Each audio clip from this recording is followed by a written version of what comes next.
Hello and welcome to the Hard to Handle Sports Podcast. This is episode number 42. My name is Ismael San Juan. Thank you so much for being here. Julian Edelman retires. He's no longer going to play in the NFL. He had an illustrious career. Wish him the best. His knees just gave out. Also, Sam Darnold goes to the Panthers. Will he get a chance to be a legit starting quarterback there? Will he rebuild his career there? I think so. Also, the Lakers beat the Nets without AD, without LeBron. The Lakers send a message to the rest of the NBA. They are here to stay. They're not going to go down easily.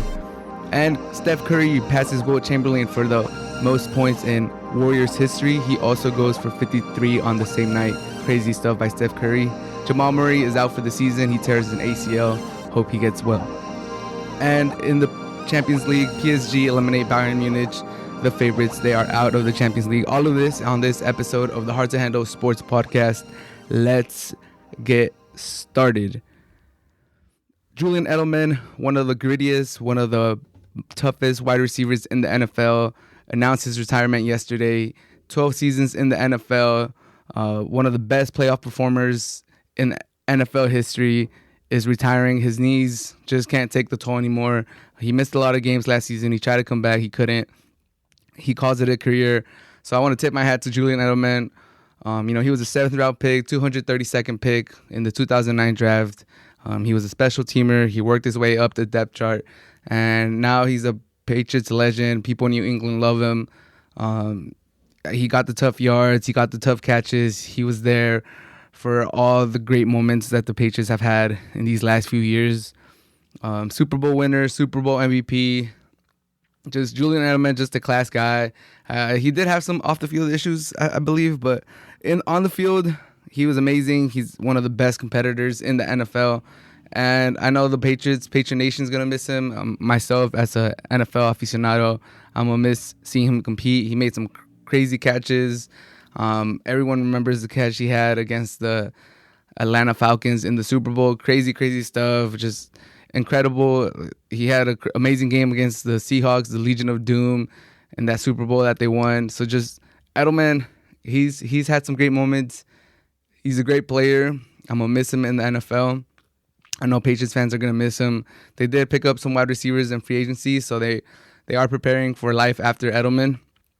But nevertheless, he's a great player. He stands for what the Patriots stand for. He's a competitor, tough guy. One of those guys that Bill Belichick makes into a great player. 7th round pick.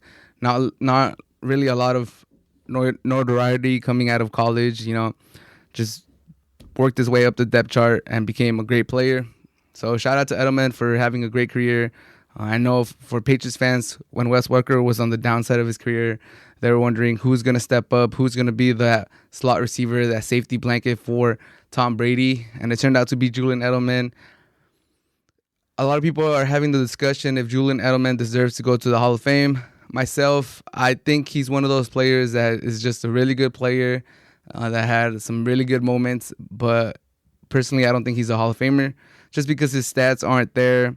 He has 620 receptions, 6,822 yards, 36 receiving touchdowns, and he only had 3 seasons with 1,000 yards. He is a Super Bowl MVP, so that could help him, but there has been Super Bowl MVPs throughout the NFL history that are not Hall of Fame players, like Malcolm Smith, some cornerbacks, some QBs, like Joe Flacco.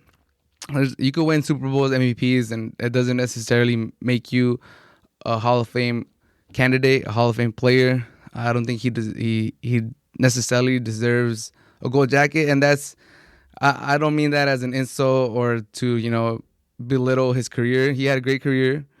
He came out of nowhere, 7th round pick, special teamer, Pro Bowler, but he's just he's just not a Hall of Famer in my opinion. There's wide receivers around the same age, around the same time frame, around the same generation that I believe deserve to go ahead of him, and they are struggling themselves to get in. I'm thinking about Reggie Wayne.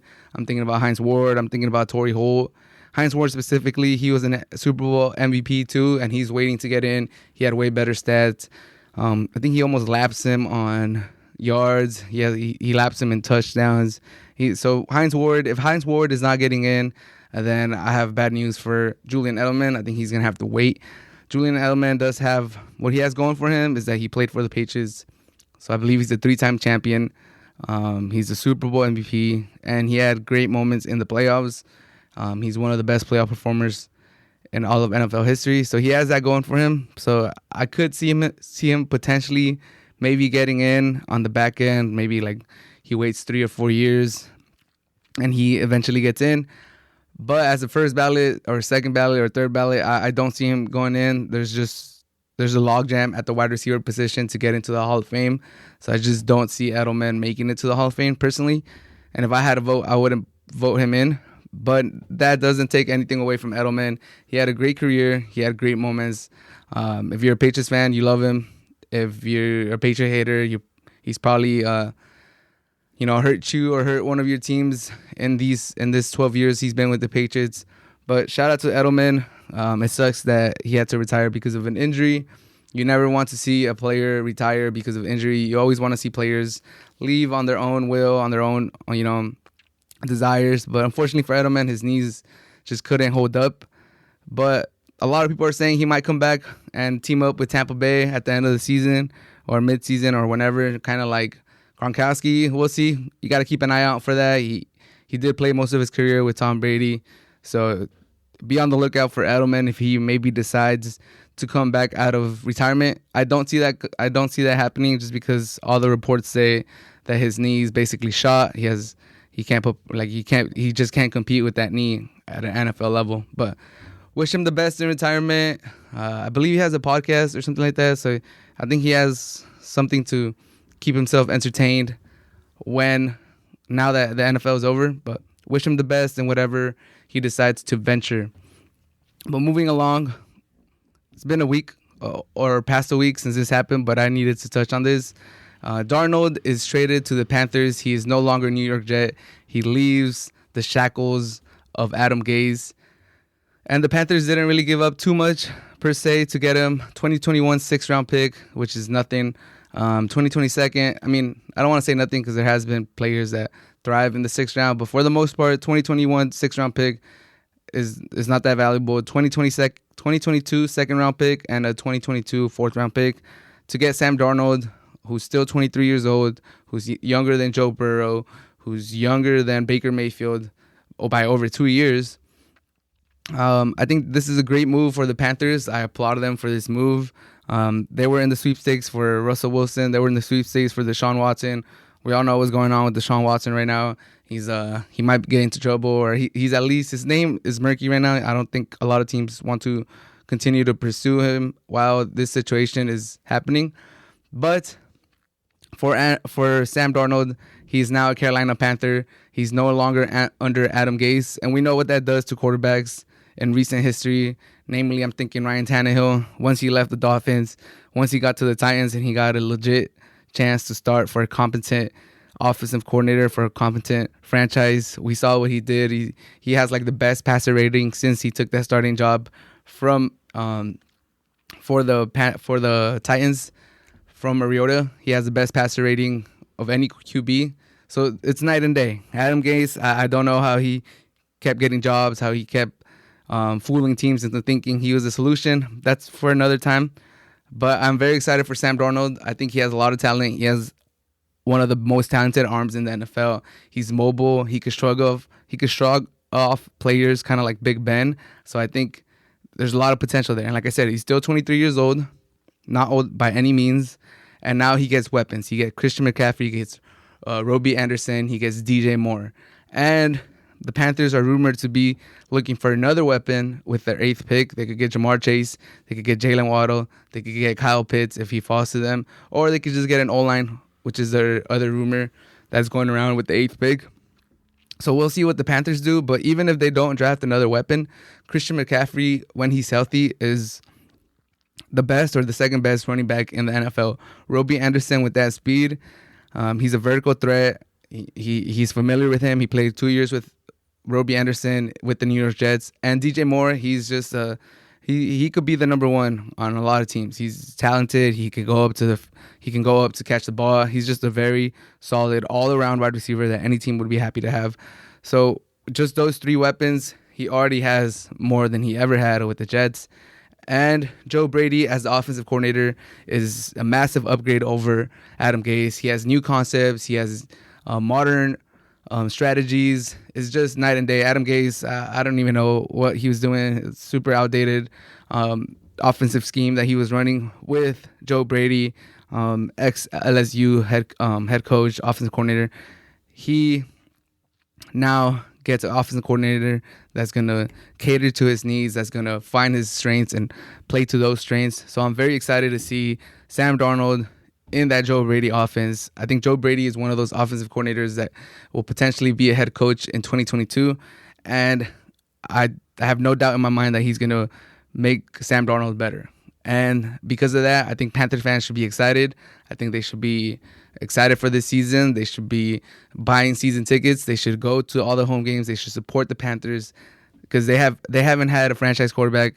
I mean, they had Cam Newton, but it was murky end. It was an ugly ending.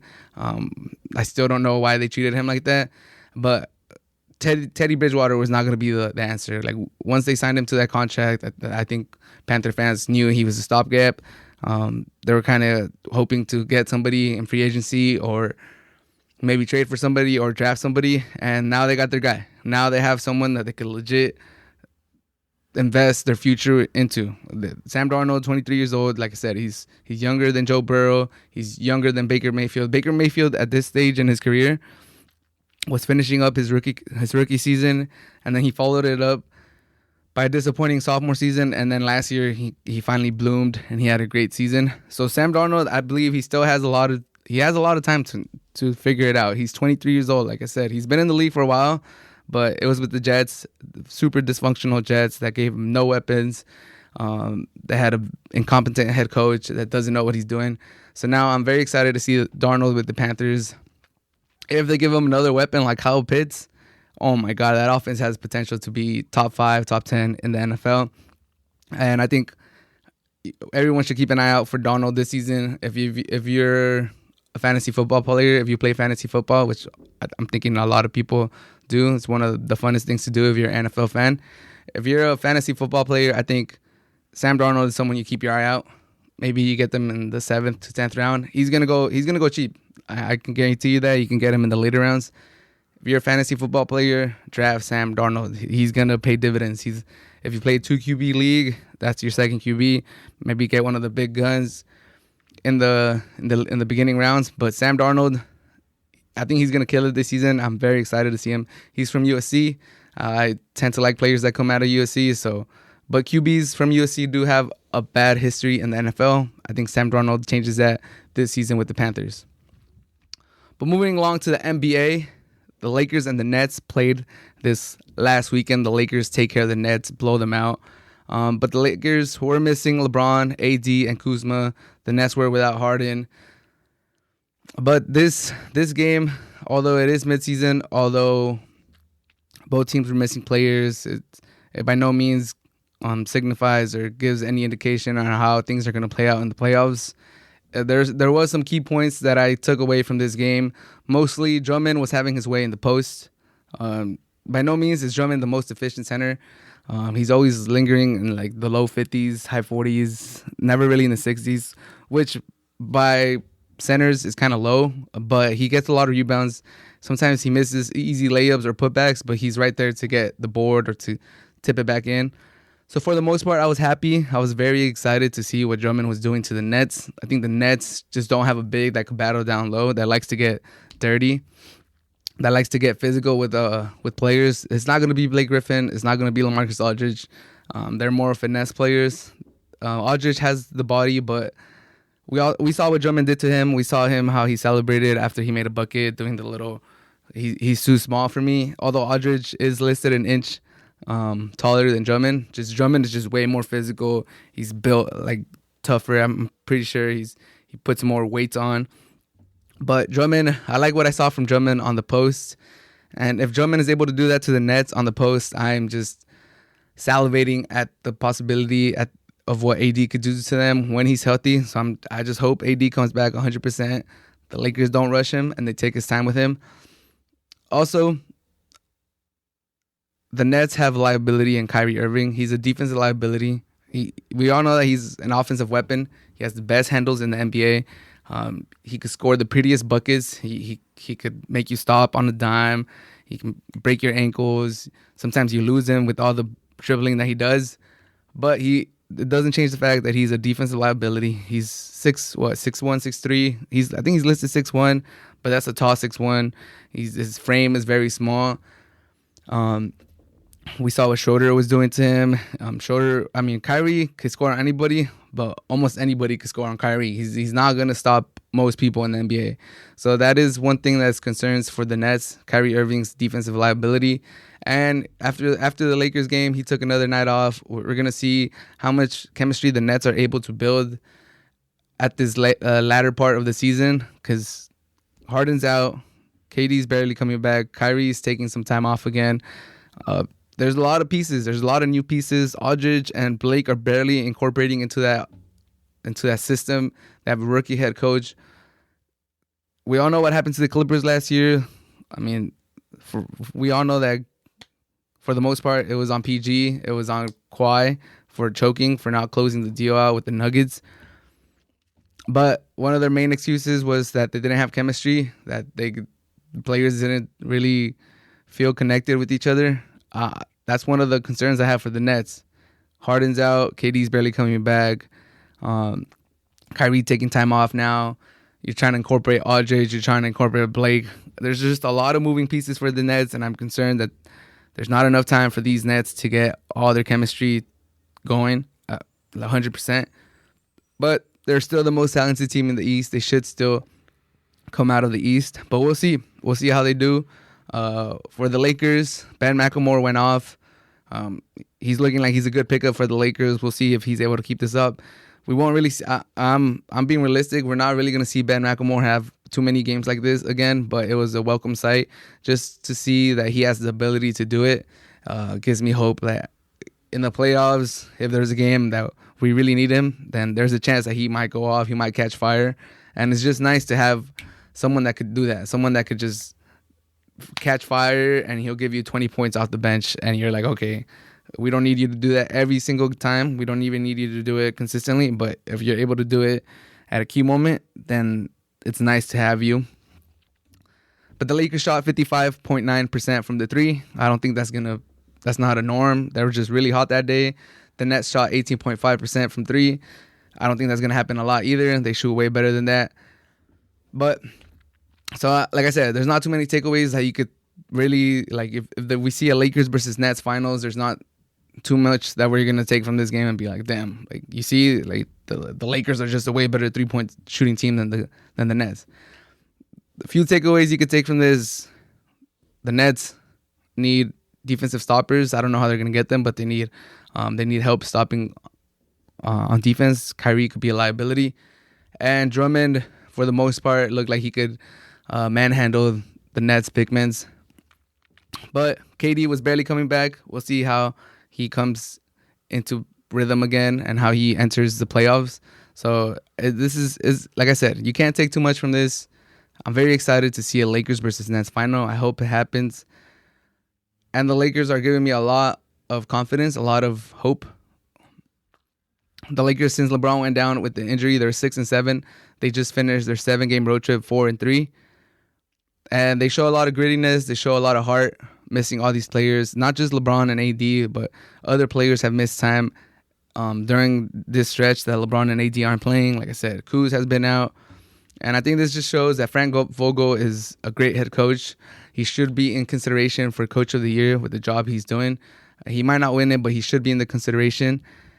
And I think they're sending a message to the NBA that they're here. Not just AD and LeBron, like the rest of the crew, Thornton, Caruso,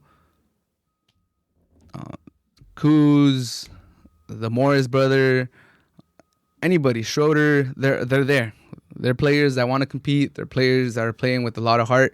And with Frank Vogel leading them with the strategy that he has, with the defense that he's implementing, the Lakers are going to be a tough matchup for anybody. Even if LeBron and AD aren't at 100%, the rest of the crew has stepped up during this road trip, during this time without LeBron. And as a Laker fan, it gives me a lot of hope. It gives me a lot of confidence that when AD and LeBron come back, the Lakers are going to be nice. The Lakers are going to be the favorites to come out of the West. And it's going to be a dogfight against the Nets when everybody's full. And like I said, the Lakers ain't going anywhere. They beat the Nets handily. By no means is this an indication of what's going to happen in the finals if they do cross paths. But it's a welcome sight as a Laker fan. And it's a welcome fan. It's a welcome sight if you're an NBA fan and you're just hoping for a good finals matchup. If you don't hate the Lakers, because I know a lot of people hate the Lakers. If you don't hate the Lakers, you're a neutral fan and you just want to see two good teams go at it. I think the Lakers are showing a lot of heart and they could potentially make the finals again.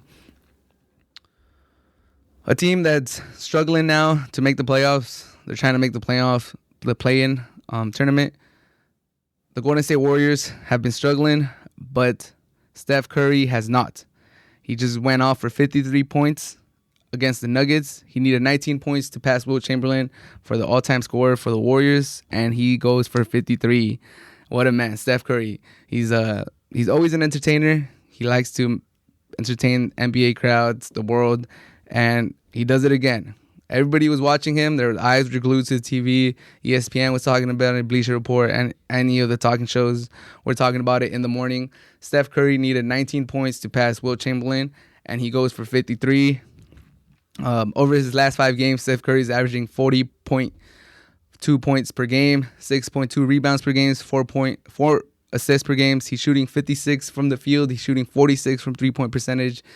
Steph Curry is on a tear right now. It's absolutely a beautiful display of basketball to be able to witness Steph Curry do what he does. He's an amazing player. This was his 7th career game with 50-plus points and 10 made threes.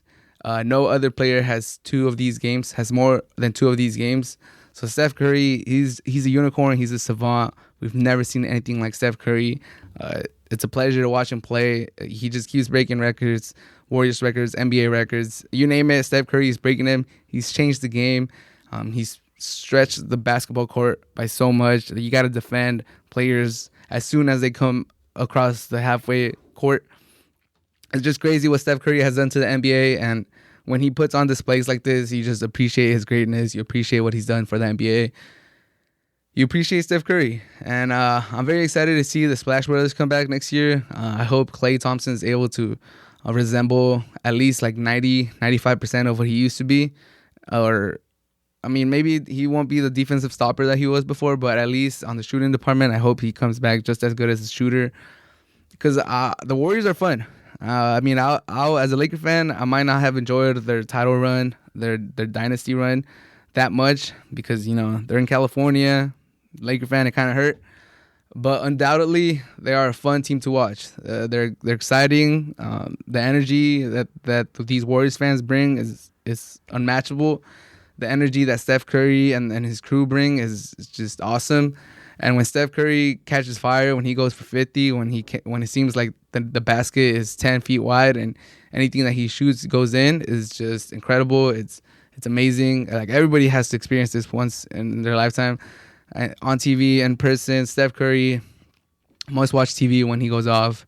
And I think it's just very Steph Curry of him to, on a night where he needed 19 points to make history, to pass Wilt Chamberlain, he goes for 53.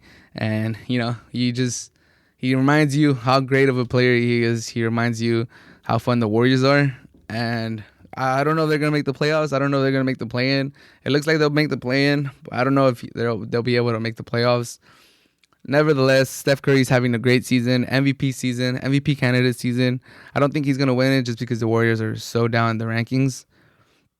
But it doesn't change the fact that he's an amazing player. And that was an amazing display of basketball against the Nuggets. I, for one, was very entertained. I couldn't believe what I was watching. I mean, I could believe it. He's done it. Like I said, he's done it 6 times prior to this. This was his 7th time that he did it.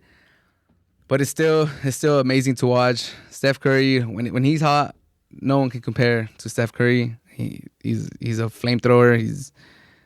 It's just, I'm lost for words, but I want to give Steph Curry props, and hopefully the Warriors come back. Maybe not enough to be a dynasty again, but hopefully they're there. I want to see a playoff matchup with them. Like I want to see my Lakers go up against them. I think it'll be fun. I'm ready to have another Curry versus LeBron playoff matchup. I know there was some fatigue having 3 straight finals with Curry and LeBron. I know there was some fatigue from the crowds, from the NBA community, seeing Curry go up against LeBron. But now there's been a little bit of hiatus. I think we're ready to see another Curry and LeBron playoff matchup. So for these Warrior fans, for these NBA fans, I hope Klay Thompson comes back. I hope the Warriors make some key moves so that they're able to be a contender again. I think they just hired a new president. I think I saw it on ESPN or something that they just hired a new president. Hopefully it goes well for that president. He's able to make some changes for the Warriors and bring them back to relevancy. But shout out to Steph Curry, 53 points on a night you needed 19 to pass Will Chamberlain. What a showman. That's what Curry is. He's a showman. He entertains crowds, and tip my hat off to him. It was a great game, and it was history, and it was fun. And there's not a lot of players that make you feel that excited to feel the fun of the NBA as much as Curry does, and I appreciate Steph Curry for that. But on a sad note, on the same game, Jamal Murray hurt his left knee, and it has now been confirmed that he is out for the season. Jamal Murray has a torn ACL. I'm devastated for him. I feel bad for him. I wish him a speedy recovery. I hope everything goes well. I hope he comes back the same player, or even better, he's still very young. I think he's like 24, 25 years old, 26, I think, at the tops. He's still young. He can come back from this. I believe in Jamal Murray, and he's a sniper. He's athletic. He's had some great dunks, but he's also a great three-point shooter. So I think his game will still be great, even if he doesn't come back 100% like athletically. But after a great bubble run, after a historic playoff performance versus the Jazz and then versus the Clippers, Jamal Murray came back this season, started a little bit slow, but then picked it up. And he was having a career season, 21.2 points per game, 4.8 assists per game, 1.3 steals per game, shooting 47.7 from the field, 40.8 from three. Jamal Murray was him and Jokic were putting the Nuggets on their back. Then they traded for Aaron Gordon, and Aaron Gordon's performing well. They're 7-2. They're 7-1 going into the Warriors game with Aaron Gordon in the Nuggets lineup. And now they're 7-2, but Jamal Murray's out for the season. I feel bad for him. Like I said, the Nuggets were one of those teams that were trending up. They made a move for Aaron Gordon to have another versatile wing that you could throw at players. You could throw Aaron Gordon on LeBron, on AD. He's bulky enough. He has the size. He's pretty quick. He can kind of keep up with them. And if you got scorers like Jamal Murray, you got Michael Porter Jr., you have Jokic, then you're able to compete. But without Jamal Murray, he's another player that can go off like any given night for 50 or 40 or 30 or just give you 20 in a quarter. But now without him, I don't see the Nuggets. Honestly, with the way they were looking with Aaron Gordon, they were probably the third favorite. They were one of the favorites in the West to make it to the finals. Like I know it's a small sample size, but they were trending up, and the Nuggets were looking dangerous. Without Jamal Murray, I think second round is their cap, is their limit. That's the most they could go. I would be surprised if they go further. Jamal Murray is integral part of that team. But I think this shortened season takes another toll on another player. I think this shortened season, they took 10 games off of the season, 72 games, but the season is so short, it's so condensed that we're having a lot of back-to-backs. We're having a lot of teams putting extraneous amount of toll on these players' bodies. And now I'm worried. I'm worried that we're going to keep seeing more injuries. I just saw a tweet that the Miami Heat and the Grizzlies play 8 games over the next 12 days. So I hope they make it out of this stretch with no injuries, but that just it reeks of an injury waiting to happen. Like 8 games in 12 days, that's a lot of games to play. That's a lot of back-to-backs. And my wish is, the Heat and the Grizzlies make it out of this stretch healthy, and they're able to finish the NBA season as healthy as they can. But yeah, that's one of the problems. That's one of the difficulties that we had, that the NBA had to make with this shortened season. Like last season was so long. It took so much of the calendar that this season, this upcoming season, the season that we're on, was always going to take a toll, was always going to be tough to make it happen, to make the logistics happen. I think the NBA tried their best, but a lot of back-to-backs, a lot of players getting hurt, and I just hope we make it the rest of the season without a lot of key players getting hurt, or any players, but obviously the key players, like as an NBA fan, those are the ones that we love seeing, that bring in the crowds. But yeah, and I hope none of the players get hurt. I hope all these back-to-backs go effortlessly, and I hope the Nuggets are still able to contend. I hope Jamal Murray comes back healthy. Like I said, those playoff matchups, those playoff performances that he had last year were one of a kind. Him and Mitchell were going off. I still can't forget how exciting those games were. But yeah, I think Jamal Murray, he'll come back. He looks like a player that has his head on straight. So I think he's going to attack this rehab. He's going to attack this recovery, this road back with like a Mamba mentality. And he's going to come back maybe even better than he ever was. But Jamal Murray, you're probably not listening to this. You're probably not going to watch this. But I wish you the best of recoveries, and I hope you come back stronger. And transitioning one last time to the Premier League, PSG eliminate Bayern Munich on Tuesday. They lose 1-0, but they pass on a score of 3-3 on aggregate. PSG get their revenge for last year's Champions League final, eliminating the favorites for this year. Bayern Munich and Manchester City were everybody's favorite. People were complaining because they were in the same side of the bracket, so there was no possibility of having a City versus Bayern Munich final. But Bayern Munich get eliminated in quarterfinals, so all those people that were complaining, now you have nothing to complain about. Bayern Munich are eliminated by PSG. Bayern were without Sule, Tolisso, Costa, Goretzka, and most importantly, they were without Lewandowski, their talisman, their striker, their number 9, the one that makes their team go round. But PSG were also without Marquinhos, Icardi, Verratti, and Florenzi. In the end, Keylor Navas was the hero for PSG, making save after save after save after save, stopping crosses in both the first leg and the second leg. Keylor Navas, in my opinion, was the key to this. Also, PSG were super wasteful with their chances, especially in their second leg. Obviously, Bayern Munich was going on the offense. They knew they're the favorites. They knew they had to score to go through, to make a run for a repeat, to defend their Champions League title from last year. And that left them really open in the back. PSG had more than enough chances to put this game away, to end this game, to send Bayern packing. It could have been a historical result, in my opinion.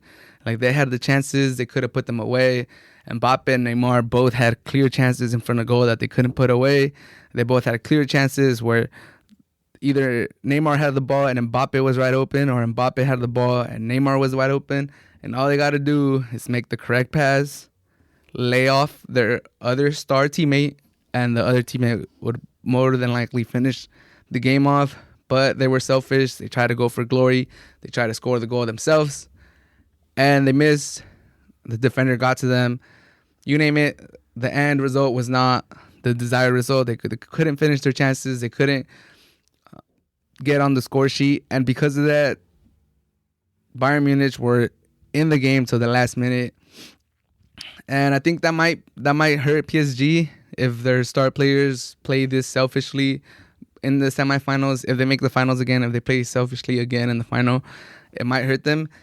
If Bayern would have managed to get the tying goal, the goal that sends them forward, that puts the game 4-3 on aggregate, I mean, I know Neymar and Mbappe would have been devastated because they had more than 5 or 6 chances where they could have put the game away and they didn't. Luckily for them, Bayern was not able to put their chances away. Luckily for them, Lewandowski was hurt. Luckily for them, Keylor Navas is a top 5 goalkeeper in the world still. Luckily for them, Keylor Navas, the best goalkeeper in the CONCACAF region, was on a good one yesterday. He was on fire. He was on fire this whole leg, this whole series. And PSG move on. And one of the takeaways I take away from this, Champions League matchup that no matter how good Bayern Munich has been in Europe, they were undefeated. They're first place in the German Bundesliga. They were everybody's favorite to repeat, to win it again this year. And now they are out. And now Real Madrid stand alone again as the only team to have ever repeated, as the only team to have ever three-peated in Champions League. And I think that still does not get appreciated enough to this day. The greatness, just the sheer accomplishment that it was for Real Madrid to win 3 in a row. It's just unheard of. It probably would never happen again. And it's just, we were witnesses to history because this Bayern team, by all accounts, had everything to go all the way. They were the favorites. They were the betting favorites. They were on fire. They're one of the best teams in Europe, and they couldn't get it done. And it just seems to happen year in and year out. Champions League is one of the hardest tournaments to win because you're always playing against the best competition. There's always injuries that happen, and you never know when someone's going to have one of their players go off and score goals, carry the team, or when you're going to have an elite keeper just build a wall on the goal, and you're not going to score on them, and they're going to keep their team in the leg. But PSG moves on. Semifinals again, back-to-back years. We'll see who they play. The 2 legs are about to kick off right now. We'll see if they play Dortmund or City. If Dortmund makes a surprise run and beat City, it would be crazy to see a different German team go further into the tournament. If not, City versus PSG is going to be a great matchup. And on the other side, Chelsea beat Porto 2-1 on aggregate. Porto scored a screamer of a goal. Unfortunately, it wasn't enough. Real Madrid are about to kick off right now against Liverpool. Hala Madrid, wish Real Madrid the best. But like I said, repeating in Champions League is super hard.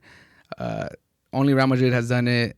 And we'll see who will win it this year. Maybe they could repeat next year. But it just doesn't seem likely. If anybody was going to do it, it was probably going to be Bayern Munich. As a Real Madrid fan, I was genuinely scared. I was like, damn, Bayern Munich might do it. But PSG eliminate them, and it is what it is. Congratulations for PSG. Congratulations for Neymar and Mbappe. I'm going to see them in the semifinals, and I hope they do well because they're in the opposite leg. But that was it for this episode of the Hearts and Handles Sports Podcast. I should be having an episode coming out soon talking about Real Madrid against Liverpool, probably Dortmund versus City, and then the Browns just signed Dave Clowney. We will touch on that. And I think there's some other news that I'll touch on, but that's it for this episode. If you made it to the end, I appreciate you listening this far. And have a great rest of your day. Subscribe to the podcast, subscribe to the channel. Have a great rest of your day.